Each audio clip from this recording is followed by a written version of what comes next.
welcome back everybody to another episode of the College Football Show presented by the Regular Usual. It's week 9. I know. 4 weeks left. That's it. Game over. Nothing more until baseball, football, and all that other shit. I'm your host, Jordan Ash, and I'm coming to you from a different location today. As you notice, my typical background, you see my living room and whatnot. Today, I'm in the bedroom. Why? Because girlfriend's in there making food and shit, and I need to get this done so I can go to sleep early and not be yawning with you. I'm also standing today.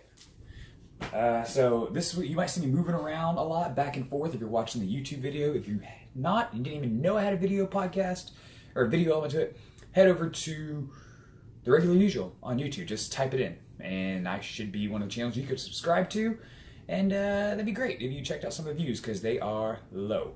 Anyways, this is some of the artwork that's hung up in our bedroom. There's more shit around here that's all on the walls that my very talented and beautiful girlfriend has created, but that's not what this show is about. This show is about football, and that's what we're going to talk about. Each and every week, I break down the prior week's games. If you're a first-time listener, of course, I break down the prior week's games, then kind of go over the slate of what's going on this week. I do need to start off this episode with an apology to Jeremy, Drew, and Dan. Brother Soko and Fucko. I apologize for slandering, shaming, basically shitting all over you about your Michigan pick. Y'all said that, oh, Michigan's going to roll Michigan State. They're going to beat their ass, beat all this and that. I didn't believe it. And I was wrong. In one of the most boring, typical Big Ten games there were, Michigan beat Michigan State 21-7. I was wrong. You guys were right. Feel free to hurl insults at me the next time we see each other. I'm also going to be putting this on Instagram, where you can follow, if you're a listener, at jord.ash325 on Instagram. I'll put this whole apology up along with how I shit on him last week as well. As I mentioned, I did lose last week. I went 4-2. 2 losses being Michigan State not covering the spread against Michigan. And then I took NC State plus 18 against Clemson. They ended up losing 41-7. Some of the nicer wins, of course, or I might as well review them as well. LSU, I picked cover -6. They won 19-3. Washington State, -3. They won 34-20. Oklahoma, -8. They won 52-27. And, of course, Colorado, plus 16. They barely squeaked that out. They only lost by 14. For the rest of last week's bets, you can head over to theregularUsual.com / the College Football Show, and you can see all the picks I made in the shoe money section. We ended up breaking basically even this week. I think we lost almost $1. That's not important, but what is important is the record. The 4-2 record brings me to a 39-33 record overall. So we're above 55. We're above 500. Maybe we go 8-0 this week. We can be back in the chop. We can be in maybe 600 club, 60% win rate. That would be phenomenal. Okay, what do we have here? Why am I watching this on YouTube? I'm watching somebody else trying to do my job and break it down, and they're wearing a suit. So, you know they're not going to be as good as me. First game up. We're going to talk about it on, I think it's tomorrow night's game, Thursday night. You have number 25, Appalachian State. Yes! Appalachian State, who used to be a FCS program just a few years ago, is now ranked in the college football top 25. They're going to be taking on the Georgia Southern Eagles. Why pick this game, you think? You ask? Here's why. Both of these teams are 5 and 6-1 against the spread, respectively. No, Appalachian State doesn't have all their spreads up there because they've played, not all their games Vegas has set lines for, so that's the main reason there. Appalachian State's going to come into this game as 10-point favorites. However, Georgia State, 6-1 against the spread, 6-1 overall. So these are both two good teams. I'm trying to remember who Georgia Southern's only loss was to off the top of my head. Oh, there you go. They lost to Clemson. Appalachian State lost to Michigan. Two teams that are in the top 10 currently. So this will be, Appalachian State needs this win game as a statement victory. Mainly to have a chance at potentially getting that group of 5 bowl berth for a New Year's Six Bowl, kind of like UCF did last year, and they're striving for again this year to make. Appalachian State needs to win out to even have a shot. Maybe even if they do, they're going to need a lot of chaos up top to kind of come down and potentially be in that top 15 rankings. I mean, I think the bowl rankings come out tonight as I'm doing this podcast, so we'll find, or not the bowl rankings, not the BCS era, what am I thinking? the college football playoff rankings. That's the ones. Those will be releasing tonight, and you can kind of see where each teams are standing. Anyways, back to normally focus on this game. This is going to be going in Georgia Southern. I was surprised to see 10 points they're getting at home against a top 25 team. The only common opponents these two have as of recent weeks, Arkansas State and South Alabama. Both these teams took South Alabama to the cleaners, beating them by over 45 points, or 35 points. And Arkansas State, Georgia Southern kind of squeaked out a win there. They did play them at home, where Appalachian State went on the road and beat them 35-9. I'll be honest, I don't know much about these teams, and I expect you, the listener, doesn't either. So it's my job to just make a pick. My gut instinct says, take Georgia Southern. You're getting double-digit points at home. That's a lot of points to give up, or to be spotted in a way in a team where both these teams look pretty evenly matched.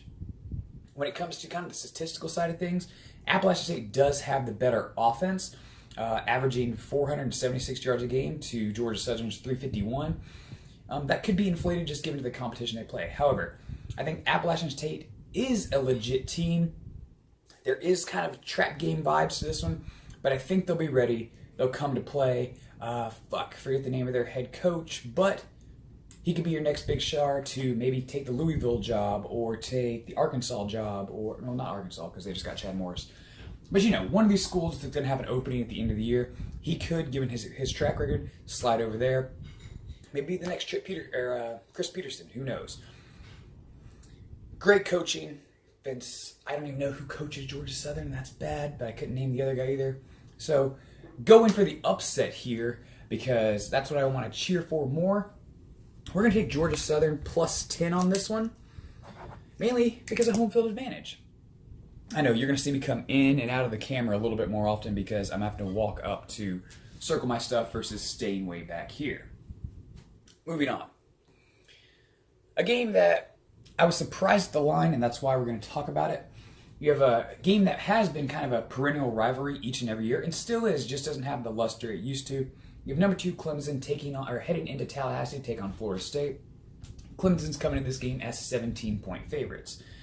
I believe the line opened at 15, and it's already jumped up 2 points, so everyone's all over Clemson. Trevor Lawrence has been an enigma. He's finally letting the college game slow down to him a little bit, coming in as a true freshman. I think he was one of the top 3 quarterback recruits coming out of top 3 quarterback recruits in high school. You know what I'm saying. I'm not going to even try to rehash that because I'm upset of how much I mumbled over those words. Florida State on the other hand, DeAndre Francois is back there, has a lot of experience. How this man makes it through each and every season, I have no idea because he has an atrocious offensive line who let him get beat down by anyone and everyone. Even teams like Wake Forest got to the quarterback. This week you're going against Clemson, who has, most people would say, probably the best defensive line in college football, with potentially 3 first-round picks. At least all 4 of them will probably be drafted this year. They're, of course, led by, Cleveland Farrell, I believe his name is, on the defensive line. He's going to get after it. Christian Wilkins, if he's still there, he's probably going to hit Francois. It's going to be a very ugly game in Tallahassee. However, you're giving Florida State 17 points at home. I'm not sure the history on this one yet. This will be Willie Taggart's first taste of this rivalry. Dabo's come in. He's pretty much run the ACC since Deshaun Watson was there 4 years ago, or during that time frame. You look at the common opponents. Last week, Florida State beat Wake Forest 38-17. 2 weeks ago, Clemson beat Wake Forest 63-3. Yeah, they gave them a true ass kicking in that one. Florida State's biggest thing is going to be try to get to Trevor Lawrence and do what they can to load the box to stop Travis Etienne. Is that his last name? Etienne.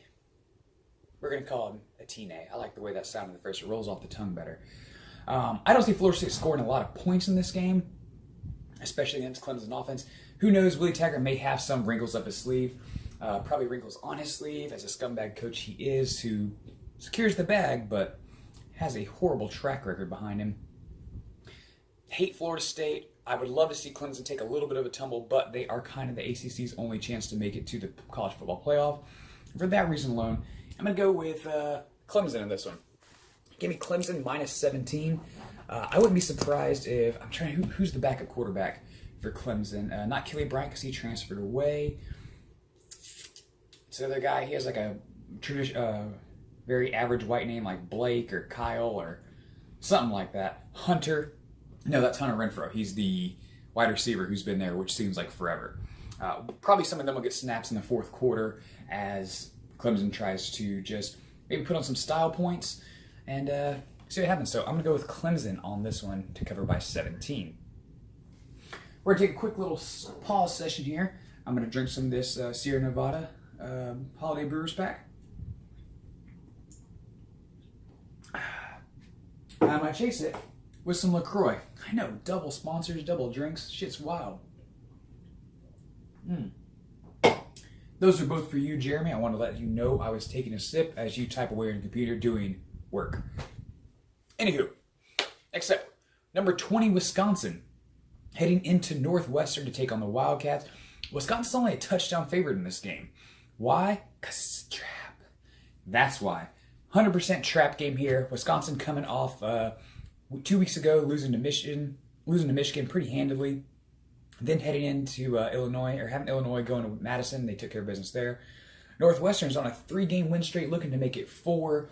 Pat Fitzgerald and his squad is always going to get 1 or 2 upsets this year. They may have already got their one with Michigan State back in early October. However, it's another noon kickoff at Northwestern. I don't know why. There's something sketchy about that happens there. Oh, what's the over-under on this? The over-under is 51. I expect it. If you take any line in this game, take the under. There will not be many points scored in this game. Northwestern getting 7 at home. That's another home dog for by a full touchdown. You've got to be kidding me. It will be a challenge for Wisconsin to slow down Jonathan Taylor, who hasn't quite had the year he had in 2017, where he was running for, 1,500 yards, 1,700 yards last year. And their quarterback play with Alex Hornibrook has dropped off a little bit. Not much, not quite as accurate with the ball as he was last year. Like I said, main thing for this week comes down to Northwestern at home and Pat Fitzgerald and his squad pulling the upsets here and there. Give me Northwestern and touchdown. I'm about that all day long. Man, this lighting really isn't doing anything for my complexion right now. I'm looking shiny in some, and you can see all the rest of my all the rest of my flaws in the light. I need a haircut. I'm a mess right now, I'm being honest. Anyways, Northwestern plus 7. Staying in the Big Ten, we're going to talk about last week's surprise team, the media darling of this week, Jeff Brom and his Purdue Boilermakers, heading up to East Lansing to take on Michigan State. Michigan State, even though coming off a pretty nasty loss to Michigan last week, which we already talked about, losing 20-7, have a home game here again, taking on Purdue, who just upset number 2 Ohio State 49-20. I know I was jumping up and down in a small Bonita Beach bar, ecstatic as hell for Ohio State, losing at halftime, and then seeing Purdue just turn it on so much more in the fourth quarter.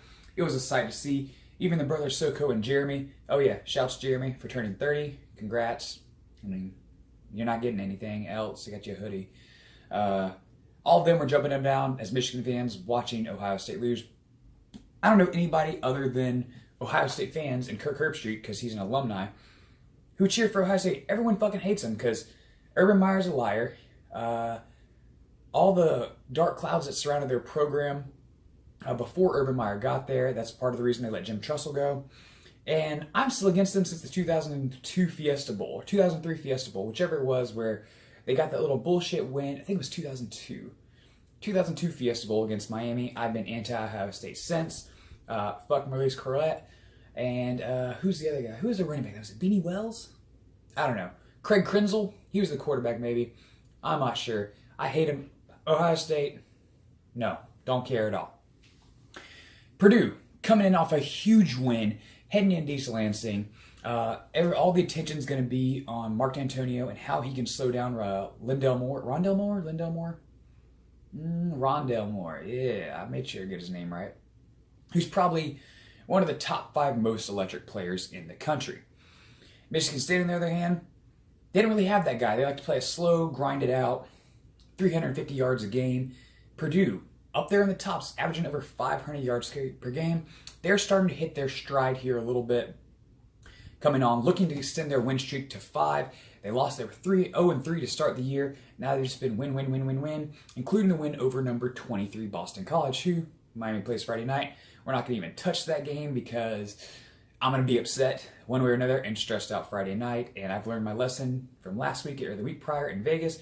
Don't bet on your team. Don't do it. I'm telling you don't. I'm probably still going to do it. Let's be real. I'm be interested in this one. Purdue's only getting, but you're only getting 1.5 points. This would be something here I would probably take a teaser bet on. Teasers are usually something, on Bovada especially, where I believe you need at least 2 or 3. I think you need 3 teams, and you can buy points, so to speak, for a lower payout. Hypothetically, this game here, Purdue's getting 1.5 points. I could take this game, the Northwestern, and we'll say Georgia Southern, and buy 6 points.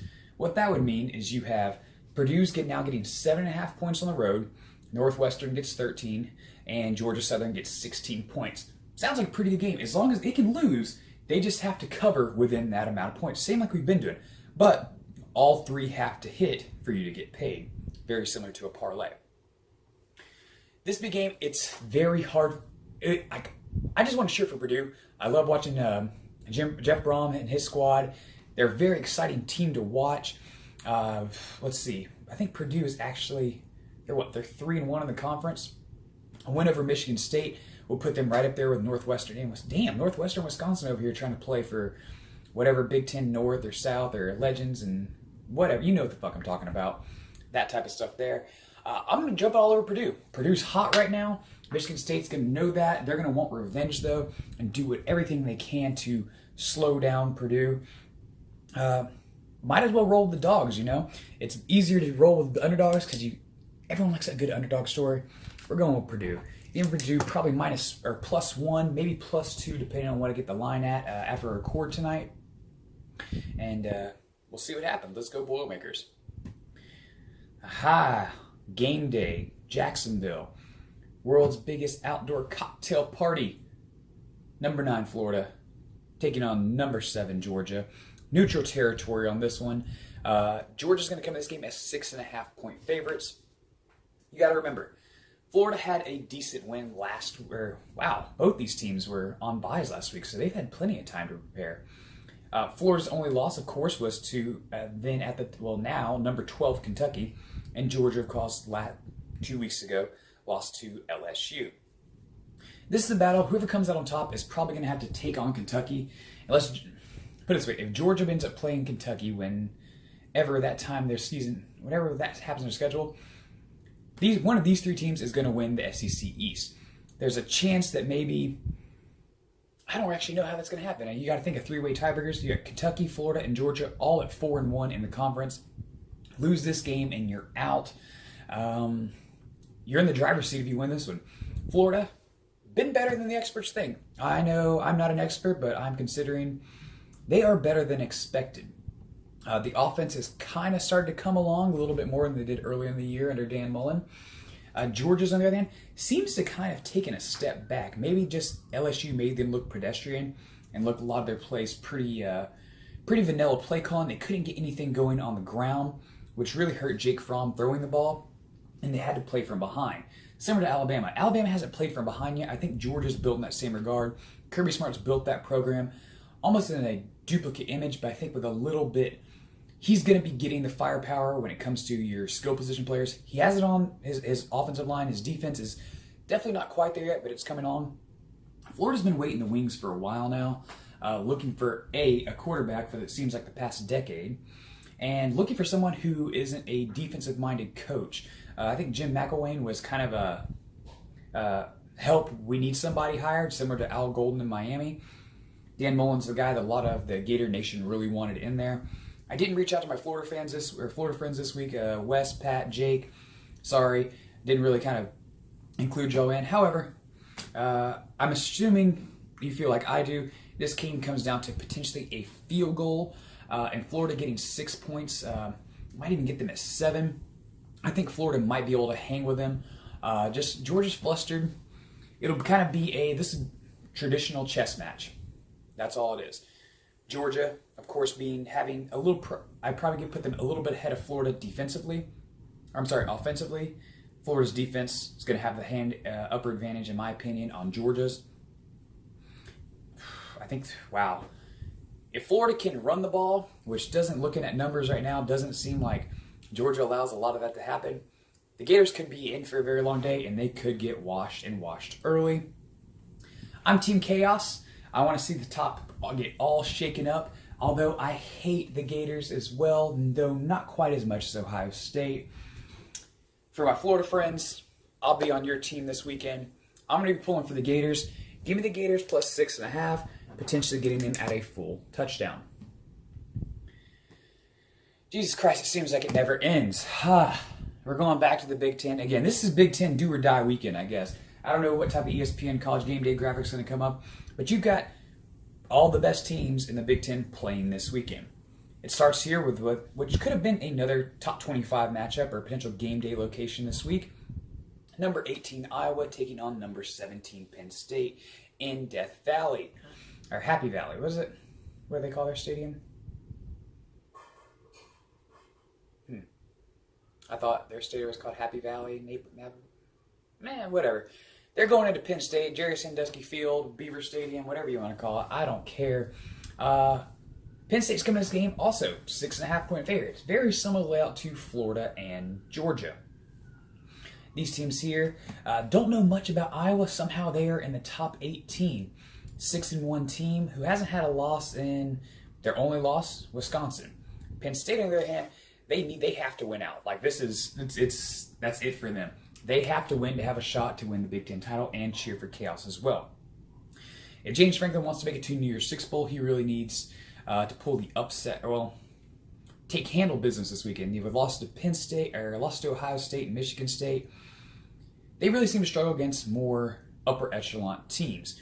If you're kind of a run-of-the-mill team that kind of finishes 7-5, 8-4 each year, Penn State has the talent to blow you out the water. But if you're a team that's up there also competing for championships, maybe you win 9, 10 games each year, similar to how Iowa's been in the past under Kirk Ferentz, they could pose a problem here. I like Iowa getting a touchdown on the road, but Iowa's a team that doesn't step up when they need to. 3:30 kickoff in this one. I mean, I don't really say Iowa. Nick Stanley doesn't really take care of the ball, doesn't do anything that really blows you away. Torrin Young, not really anything impressive on the ground. And none of these guys stand out. None of these guys are in Biletnikoff, Heisman, what's the running? Doak Walker. None of these guys are in these award categories. Maybe Trace McSorley for the quarterback award. I have no idea. This game could go either way, people. I'm sorry. I don't have much of a breakdown on this one. Don't have much history on the game. I think Penn State is the better team. Number 17 versus number 18. The ranking doesn't lie. I was 6-1 against the spread. Can't go against numbers, people. We're going with the numbers. Give me Iowa plus 6.5. Let's look for them to pull the outright upset. Let's get the Nittany Lions out of the top 25 and get Miami back in. Yeah, that's what we're cheering for. Taking Iowa and the points on the road. Now, here's one of the last two games I'm going to break down. And I don't feel like I need to explain myself much. But if you're a fan of watching offense and points and lots of things scored, turn your TV to ABC or ESPN2 at 3:30 on Saturday. We have number 21 USF taking on Houston. Houston is unranked. However, they are also 6-1 and have the number 1 offense in the country. South Florida not too far behind them, also averaging over 500 yards a game to Houston's 555. Houston, the unranked team, 7.5-point favorites in this one. USF, undefeated. Looking for a huge showdown at the War on I-4, who your boy just bought tickets for. If you are a UCF fan or a fellow alumni, I will see you on Black Friday in Tampa at the stadium that is also a pirate ship somehow. Anyways, As a UCF alumni and semi-fan, when it's convenient for me, and I don't have to get in arguments at the airport, I want USF to win this game. I want them and Charlie Strong and Blake Barnett to really put on a show here to kind of say, hey, we're here, we're real. We want that group of 5 bid as well. Jordan Cronkite, USF running back, used to be is he at Florida? No, he also was a Notre Dame transfer. Another guy who could have gone to Miami, should have gone to Miami. He's happy where he is now. Things are turning out all right. Blake Barnett, another transfer. Started at Alabama, couldn't be the man. Went transferred to Arizona, couldn't be the man. Now he's back in South Florida. I think he might be a redshirt junior at this point, given the amount of years he's sat out. Houston, on the other hand, great, surprising offense under Eric King. Offensive coordinator is, I have no idea who the offensive coordinator is there at Houston. However, I know who their defensive coordinator is, and if you're a Miami fan, it might make you smile, and thank you for taking him off our plate. Mark D'Onofrio, who runs his bullshit 3-4 offense, or bullshit 3-4 defense, and is probably wasting all of Ed Oliver's talent. Of course, Ed Oliver, if you didn't know, probably going to be a consensus top 5 pick in this year's draft on the defensive line. Couldn't tell you any other of Houston's defensive players. USF, hey, they can move the ball. They can put up points. The over-under is at 74. Take the over. I expect this game to be like a 45, 39 point game. Right there, like really knocking on the door of hitting that 74 points. I'm surprised to see Houston, though. Honestly, I am surprised to see Houston as 7.5 point favorites. Houston's for real. Who's their only loss to? They lost to Texas Tech, 63-49. So they couldn't stop shit. USF, not the best defense either. Had problems putting away UConn last weekend. It's a lot to say. But I'm going USF on this, and we're going to ride with the underdog here. Not just because of my own selfish reasons and wanting to see them go undefeated and lose to USF, but man, because Houston can't stop anybody. If USF's defense shows up, they have a chance to slow down Houston. A chance, not a big one, but a chance to slow them down. But Mark D'Onofrio is going to be on the bench again, purely based on their defense and what I know about the defensive coordinator. Give me USF all day. They can't stop anybody with that 3-4 defense that's currently in place. Give me the Bulls. Finally, Pac-12, another top 25 matchup. Undefeated undefeated against the spread. Washington State, yeah, you'll see what I did there. Happen to be the only team in college football who's undefeated against the spread. The Pirate, Mike Leach, has yet to lose this year. All he's been doing is covering. He's going to come in as an underdog this week, though, when they're on the road at Stanford. This game isn't going to be televised unless you have the Pac-12 network, which I don't. I'm sure you don't either, unless you have DirecTV or something. Stanford's getting 3 points, or laying 3 points at home. Washington State, of course, is a team that's going to air the absolute fuck out of the ball and barely run it. So Stanford's going to have to get pressure on their quarterback. What's his name? Gardner Minshew. Yeah, I didn't sneeze. Gardner Minshew is their quarterback's name, who's thrown 23 touchdowns on the year, 2,700 yards. He looked great last week against Oregon, a top 15 team in Oregon. This week he's taking on Stanford, who pulled out their screwy luck a couple weeks ago against that same Oregon squad. This one here will be a battle for the Pac-12 North, basically. Stanford at 3-1, Washington State 3-1. Washington State needs the win to stay relevant before they take on Washington at the end of the year for the Apple Cup. Undefeated against the spread on this one, and a David Shaw who has traditionally beaten Washington State each and every year. Not really a team they've had trouble with, but hey, Stanford, I'm not even sure who's their quarterback this year. KJ Costello. Washington State's defense, as long as they show up, they should be able to stop the run game. And Bryce Love, who is just like Jonathan Taylor of Wisconsin, hasn't quite produced what everyone thought he would year prior. I can't help it, guys. I'm going with the Cougars again. We're full of dogs this week. Cougars +3. This will be another game I probably take a teaser bet on for some of this late afternoon stuff. Let's review real quick. We got 1, 2, 3, 4, 5, 6, 7 underdogs this week. It could be a weekend for upsets. Maybe not with the final score, but people who cover. Clemson being my only team who I picked to cover their 17-point spread. We're going to recap here in just a moment, but I'm going to give you two other games just in case you feel slighted if you're a Big 12 fan, or just because you want to see some chaos happen. I'm not going to make bets on these officially. I probably will be betting on them though, actually. The late night game in the Big 12, number 6 Texas taking on Oklahoma State. Texas coming to this game as 3.5-point favorites as the number 6 team in the country. That is crazy to me. This is a big one here because Ohio State's going to be wearing their special uniforms to honor Barry Sanders. This year he won the Heisman Trophy where he rushed for, he had 2,200 yards that one season. That's fucking insane. Texas coming off a bye week win. Both teams coming off bye weeks. God damn. Everyone seems to have byes right around this time of the year. Jeez. Texas, of course, only loss in the season was to open up against Maryland. Other than that, they've looked great. Taking on a ranked USC team, a ranked TCU team, and then Oklahoma, who is the only team who they've played on their schedule who's still actually ranked. If Oklahoma wants to have a chance to be a representative in the college football playoff, you can't slip up.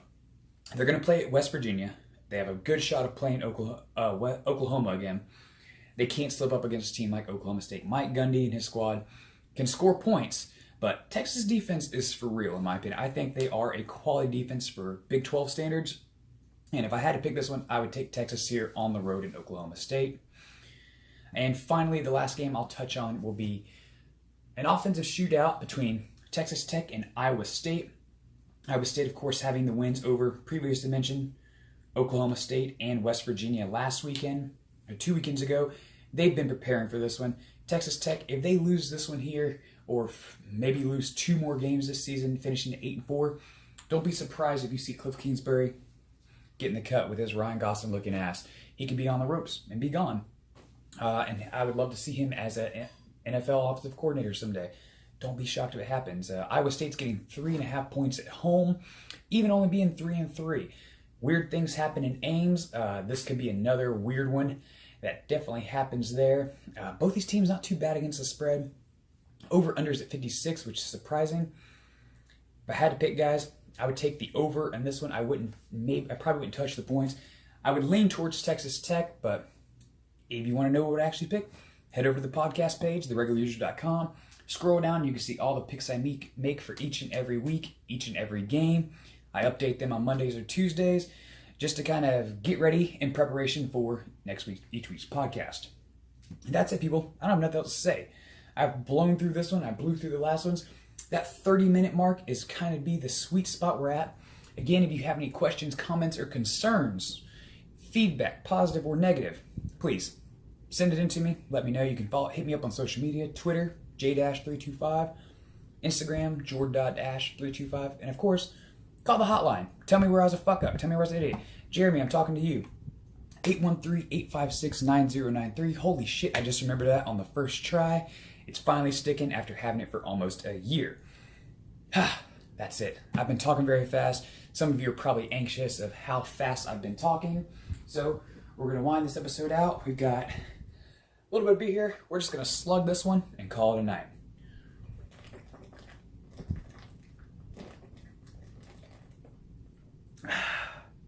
Almost done. Hold on. Don't turn it off yet. I promise I'm almost there. We're done. That's it. Week 9 in the books. Catch y'all next week. Later.